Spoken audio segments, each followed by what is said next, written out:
1927. Advances in biotechnology were helping people improve their physical and mental abilities to an amazing degree. Provided, of course, they had enough money. A new breed of people was emerging, half human, half machine. And in Detroit, at least, not everyone was happy to see it.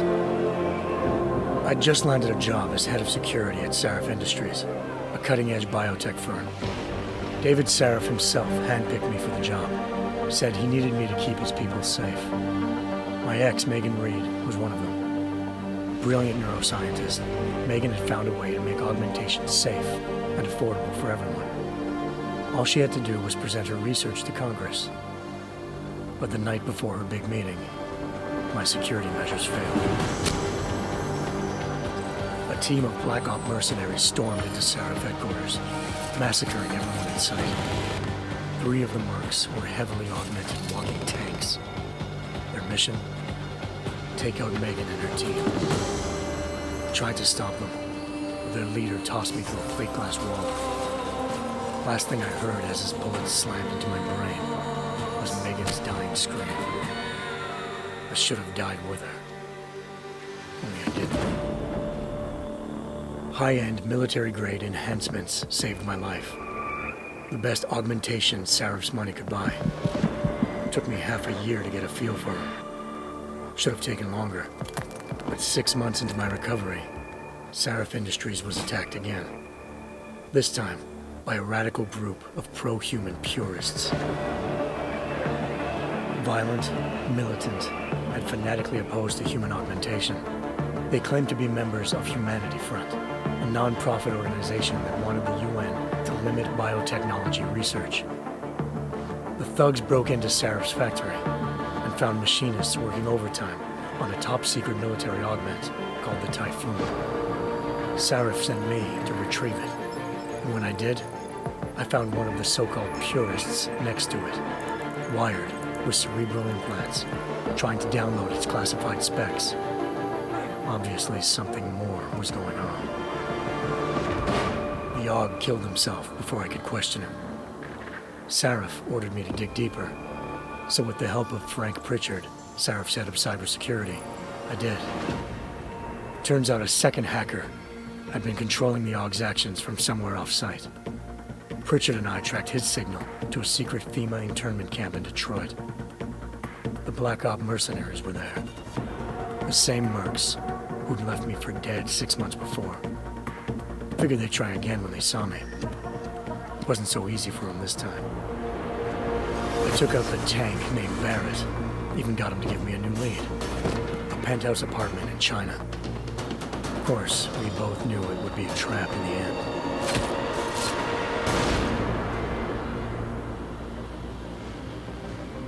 Hengsha Island, China. Home to a city so crowded, they had to build a second city on top of it. Trying to find clues in Hengsha wouldn't be easy. Lucky for me, I wasn't alone. Farida Malik, Sarif Industries' ace pilot, had lived in Hengsha before. A good person to have on your side. She knew enough about the place to get me around. Malik dropped me in the lower city, close to the penthouse Barrett had told me about. Bell Tower Associates, a private security firm under contract to the Chinese government, had agents tossing the suite when I arrived. Just not for the reason I'd been expecting. Turns out the man who lived there was a criminal hacker named Van Bruggen. The same hacker who'd been remotely controlling the Aug in Sarif's factory. Van Bruggen's panicked decision to force the man to commit suicide had been a mistake. Now his mercenary partners were gunning for him, and I needed to find him before they did. Locating Van Bruggen meant playing nice with the Triads, Hengsha's organized crime lords. They had the hacker holed up inside a low-rent capsule hotel. By the time I found him, Van Bruggen had no qualms giving up the woman who hired him. Zhao Yunru, president of the Taiyang Medical Corporation. According to Van Bruggen, Zhao wanted to monopolize the augmentation industry and had hired Black Op mercenaries to destabilize her competition. Sarif Industries was at the top of her list. To prove this, I needed to get inside TYM and grab a surveillance hologram off a server. I suspected Van Bruggen was hiding something when he told me this, but nothing could have prepared me for what I saw. Megan wasn't dead. She and her 4 best researchers had been kidnapped, spirited away somewhere while their kidnappers made it look like they were dead. Desperate to learn more, I confronted Zhao in her penthouse. She claimed to be a pawn in a bigger plan, and hinted at a group so powerful it controlled global interests at a whim. Then she slipped into a panic room and hit the alarm, forcing me to make a very quick exit. I figured Zhao was lying, but part of her confession made sense. David Sarif had been worried about his people. So worried, he'd required all of them to have subdermal locator devices surgically implanted. The GPLs would have been broadcasting the day of the attack. But Zhao said a single call to Picus, the world's leader in global 24-hour satellite news, had turned those signals off. I needed to fly to Picus headquarters in Montreal if I wanted to learn more.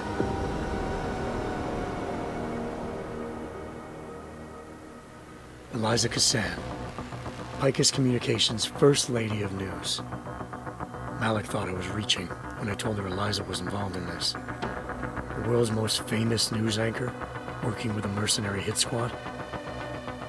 But when I confronted Cassan in her office, she freely admitted to jamming Detroit's satellites the night Megan's team had been taken. Said she's just been following her commands. I suspected she wanted to say more. But Black Op mercenaries showed up looking to shut us both down. And just like that, the Eliza I'd been talking to disappeared. The Mercs were led by an augmented killer I'd crossed paths with twice before, Fedorova, a woman who'd made silence her best friend. She waited for me to track Eliza's transmission to a secret server room underneath the Picus complex, then jumped me from behind. A deadly fight ensued. I made sure she never moved silently again. With Fedorova down, and no one left to keep Eliza quiet, she reappeared. Turns out Picus's First Lady of News wasn't a lady at all. She was a sophisticated AI program, engineered to monitor data streams and control what people believed. Eliza told me the Mercs had brought in a Humanity Front doctor named Isaiah Sandoval to remove the scientist's implanted tracking devices while Detroit's satellites were down. She also told me to speak to David Sarif if I wanted to learn more. By the time Malik and I got back to Detroit, tensions between normal and augmented citizens had reached a flashpoint. Riots were breaking out in several cities, and the UN was being urged to intervene. Sarif was trying hard to convince Hugh Darrow, the inventor turned philanthropist who'd once been a leading proponent of enhancement technologies, to help stop a possible regulatory vote. Sarif had a lot riding on Darrow. Megan's discovery would have given millions of people the chance to evolve beyond their normal human abilities, and at the same time catapulted Sarif Industries to the top of the Fortune 500. According to Sarif, Megan's kidnappers knew this, and didn't want people evolving unless they controlled how it was done. He called his enemies Illuminati, and urged me to keep searching. Determined to do so, I tracked down Sandoval via America's most outspoken augmentation opponent, Bill Taggart, Sandoval's boss and founder of Humanity Front. Sandoval admitted to operating on Megan's team when I confronted him, but said he hadn't removed their GPLs. He'd merely switched them to a different frequency. Pritchard was able to trace one of the signals to China. Malik and I immediately took off in pursuit. Unfortunately, the Illuminati were one step ahead.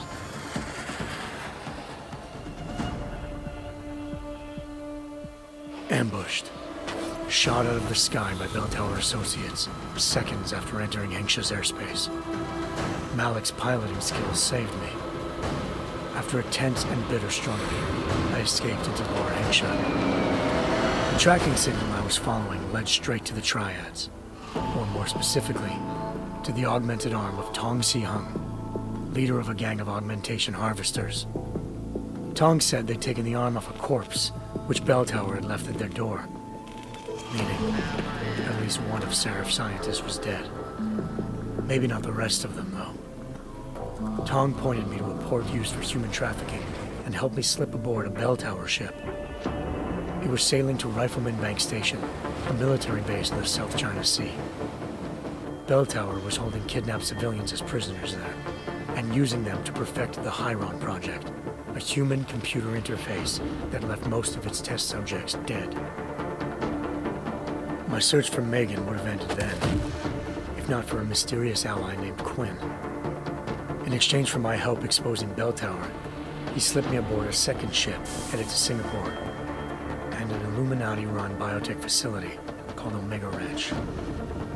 3 of Serif's scientists were there, forced by their captors to create a technology capable of remotely shutting down augmented abilities. Thanks to an emergency recall notice issued by the World Health Organization, millions of people all over the world already had the biochip installed.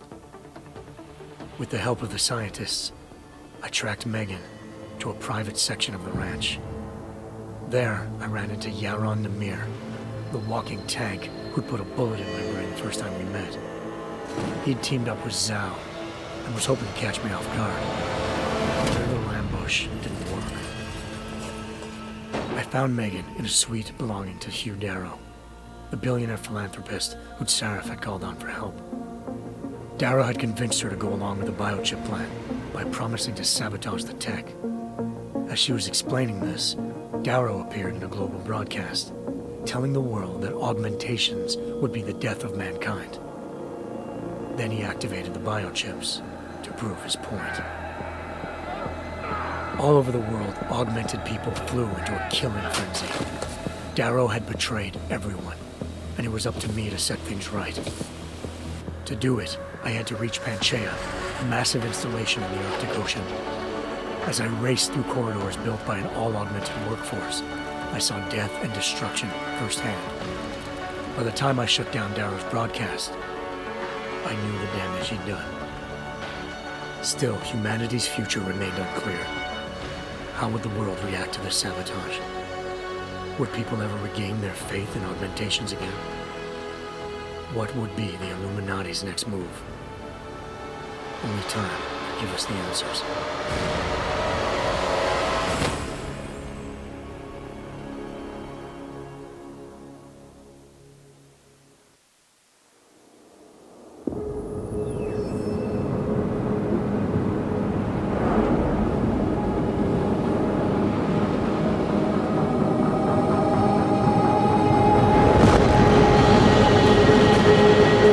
I once thought I could save the world. Now look at it.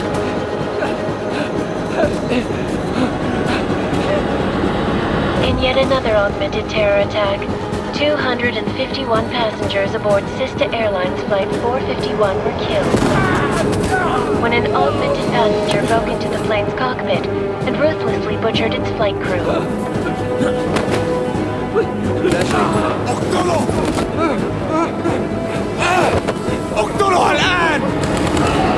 Details recovered from the black box recorder suggest that the man may have been suffering flashbacks to the AUG incident. That horrible day 2 years ago when augmented people all over the world flew into a psychotic killing spree, causing the greatest loss of life in recent history. Sometimes, you just have to let go and embrace what you've become. Not gonna go all wonky on us now, Hansa, are ya? Well, if I do, McCready, I guarantee you'll never see it coming. Agent Jensen! Am I gonna have a problem with you? No, sir. No reason to assume you would. Good, because you are the only augmented operative on this team, and I intend to make good use of you. Listen up, all of you. We got a sandstorm barreling down our arse and we can't afford to make mistakes. We're going after this man, an arms dealer named Shepard. He's ex-Bell Tower, one of the Special Forces commanders who disappeared during the incident. And he's come out of hiding. That cannot be good. It's not. He's selling weapons and military-grade augments to terrorists. This is Aran Singh, the undercover agent who lured Shepard out of his hole. best UC Interpol's got. For 3 years he's worked hard to get in tight with the Jinn, an Iraqi smuggling cartel that's infected the Eastern Hemisphere like a plague. Last week, our arms dealer sent a message to the Jinn, offering to sell them a shitload of black market merchandise dirt cheap. They told Singh to handle the buy. They're not gonna like it when Interpol disrupts their party. Singh's cover really that good? It is right now. We need to keep it that way. This is where the deal's going down. A half-finished high-rise hotel that's been abandoned ever since the incident. It's not a pretty picture inside. Let me guess. Most of the laborers were augmented with heavy-duty industrial rigs. So when the incident hit, and they all went schizo, things got gruesome real fast. And no one, except for some homeless junkies, have been inside the place ever since. So what's the plan, Director? Singh's meeting Shepard on the ground floor, inside the hotel's main atrium. He sent the bulk of his Jinn crew to the penthouse levels to secure a vantage point. I want McCready's team to take up positions overlooking the atrium and make the arrest. Jensen, you're going in solo from the roof. My objectives? Keep the Jinn from joining the party.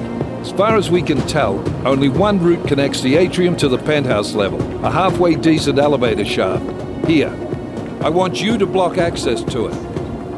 Fine. Just cut me loose. Do you plan on relying solely on your augments for this one? I'd recommend taking a little hardware, just to be sure.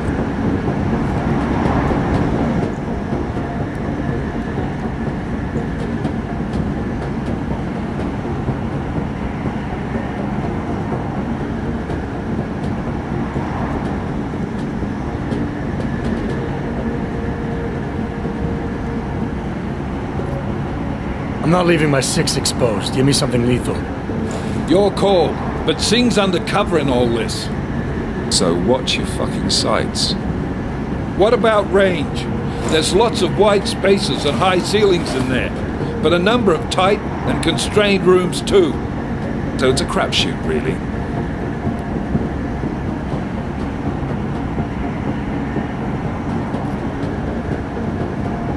Well, I'm not looking to play dice with anyone in there. Give me something with distance.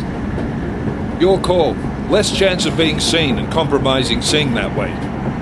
One last thing, Jensen. Singh said the Jinn are using some sort of portable Wi-Fi device to boost communications. He's got a better chance of maintaining cover if you disable it. We'll keep an eye out for it.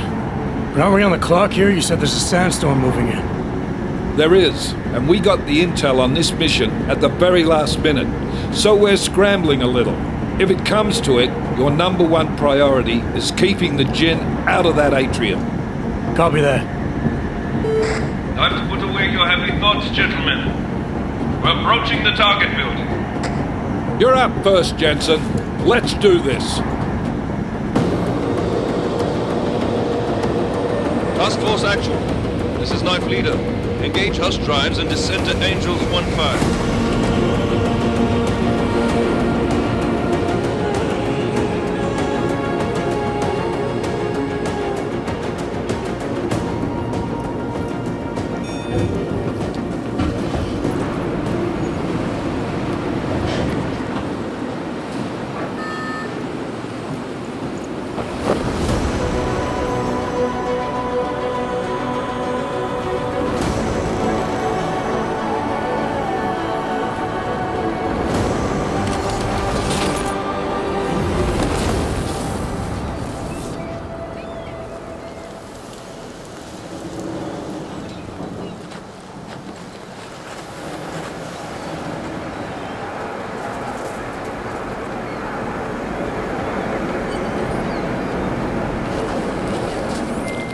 Team leader, this is Jensen. I'm on the roof. Solid copy. Move into the building. The access route you need to block is at the far end of the penthouses. And keep in mind, the direct route might not be the easiest one. Roger that. McCready will advise once his team is on the ground. Miller out.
Jensen, we're moving through... Oh, fuck!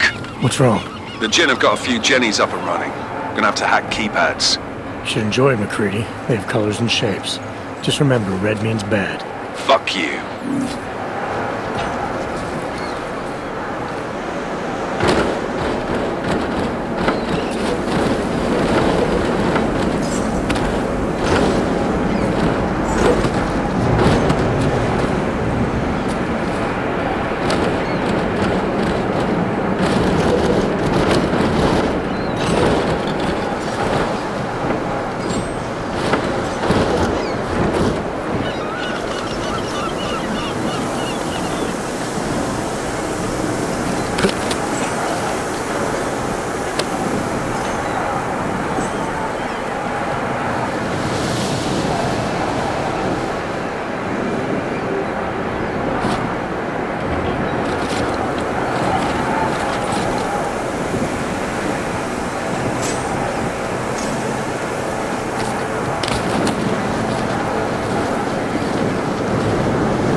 Anomaly detected. Trace program initiated.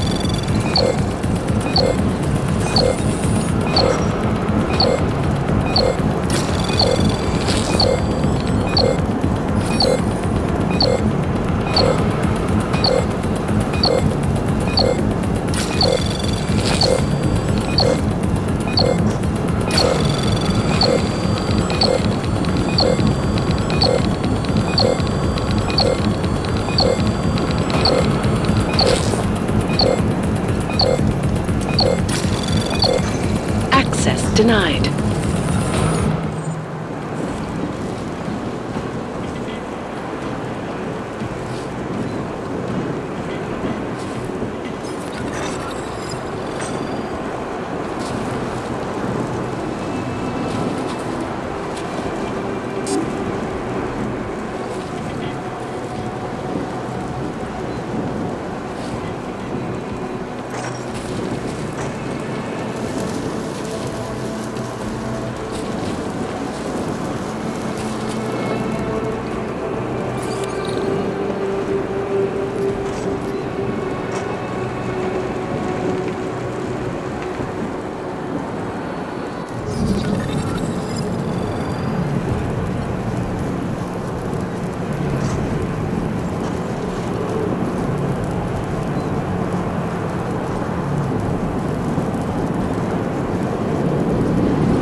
Anomaly detected. Trace program initiated.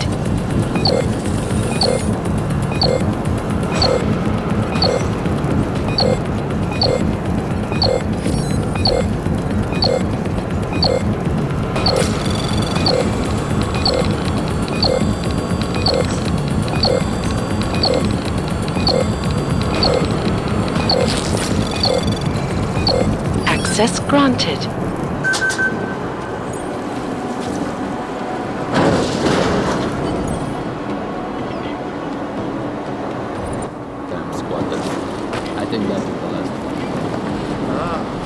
ما بدنا أحد ثاني يحط هذه العملية بخطر قبل ما يصل تاجر الأسلحة. I'll do another sweep in the area, just to make sure. علمني إذا أي شيء طيب.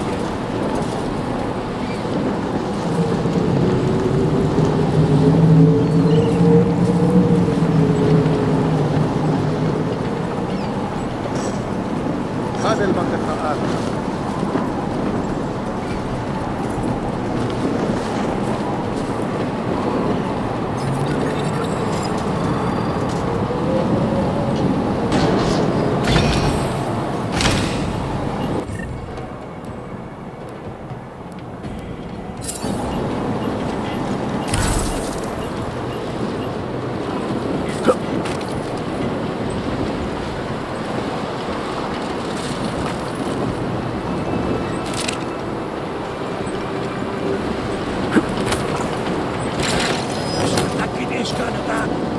مرة ثانية؟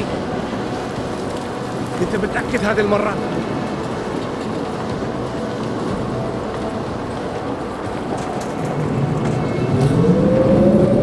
طيب خلينا نشحتها مرة ثانية. رياح جاية بصراحة، لازم يكون في ريح. راح يكون الأفضل إلنا نجيب أسلحة جديدة.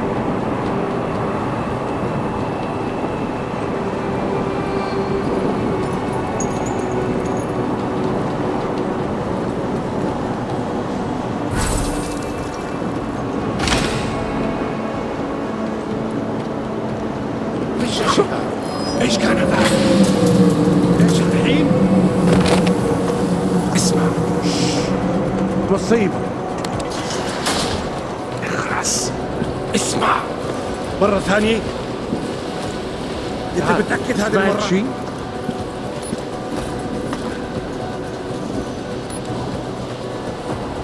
كل شيء هادي هالوقت. اسمع مصيبة.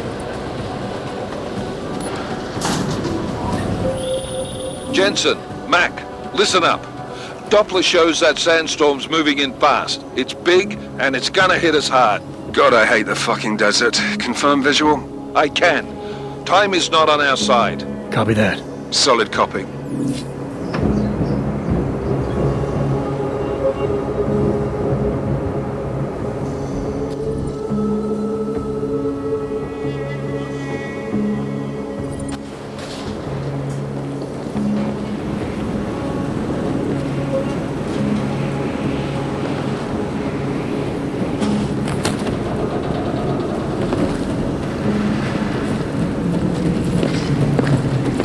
سمعت حاجة؟ جيبوني هاتوه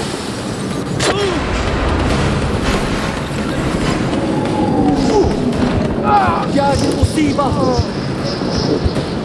انت ولا حاجة